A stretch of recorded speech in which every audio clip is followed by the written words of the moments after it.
Hi guys, my name is Jochen, welcome to my channel. This video will be part 2 of my real-life review of the 16 to 80mm f4 R OIS WR. This time I want to show you how this brand new zoom lens performs with portrait photography. Here we go. Before we go into detail about portrait photography with the new 16 to 80, I should clarify a few things.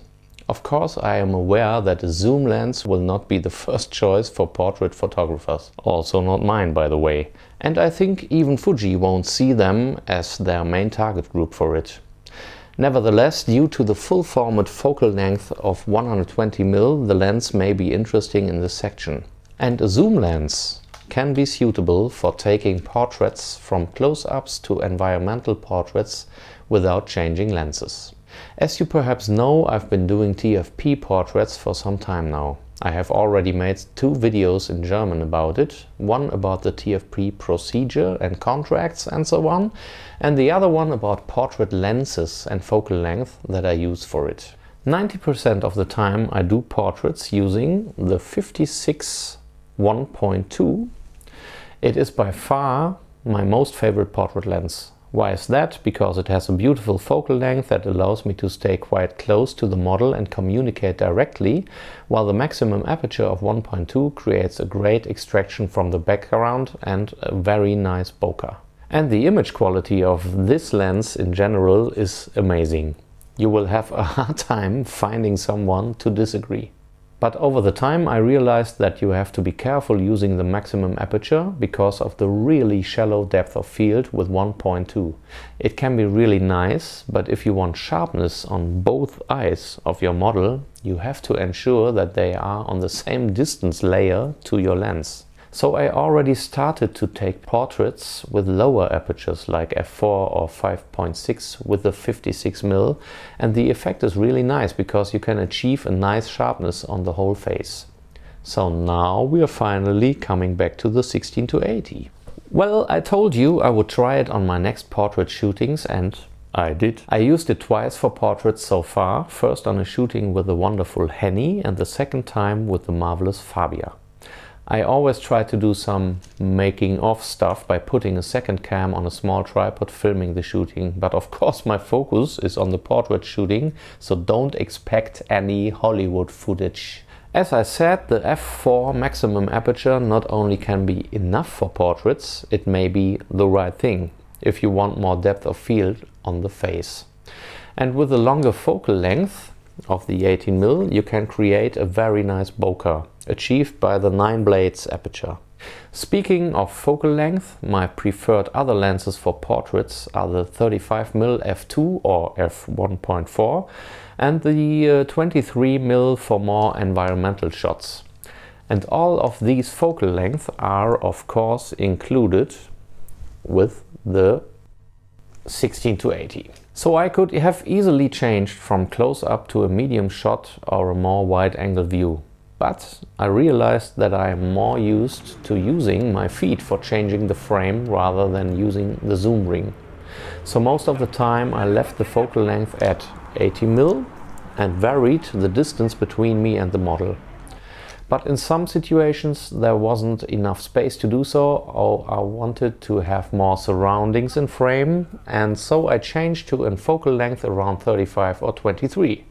I found it very useful that I did not have to change lenses for this because it takes time, and sometimes the moment or the expression on a face is gone.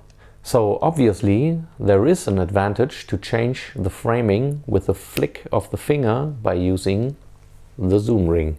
But enough talking for now, let's have a look at some of my favorite results from both shootings.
So what is my conclusion, or let's say my first impression from the 16-80 after 2 shootings? Already during the first shooting with Henny, I was surprised by the great out-of-camera results with the Acros film simulation after 5 minutes. I did not expect the lens to perform that good and never felt the need to use another lens in the first place. It was very convenient not to have to change lenses for different framings. But it was late that afternoon, and in winter there is an early sunset in Germany. Then the lens quickly reached its limits. You have to know that I only do portraits with available light, so a flash is not really an option for me. And with the 56mm 1.2 or the 35mm 1.4, I can of course still achieve nice results at dusk or with little street lighting. Then even the image stabilization of the 16-80 doesn't help me anymore with portraits. But in daylight I can definitely recommend the lens for a certain style. The Bokeh and the Bokeh balls are wonderful if you take pictures at 80mm at f4, as the Christmas picture of Fabia shows. Of course, it becomes more difficult here with shorter focal length and smaller apertures, and that's the reason why I will still use my prime lenses for portraits. The image quality is really excellent, but of course it cannot keep up with the prime lenses. Nevertheless, I believe that it can be used for business portraits, spontaneous street portraits or portraits of your children. It even might be a great option for wedding photographers when shooting the guests outdoors. Additionally, due to the weather sealing, it could be an option for special portraits in the rain. If you are looking for a universal lens for travel and maybe want to get started with portrait photography, I can also recommend this lens.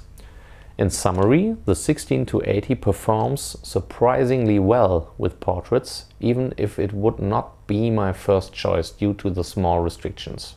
For that, I stick with my beloved 56 1.2. So guys, that's all for part 2 of the review. If you liked it, please give me a like down below, and if you liked it even more, please subscribe to my channel. This would be really helpful. So stay tuned, have a nice time, take care, ciao.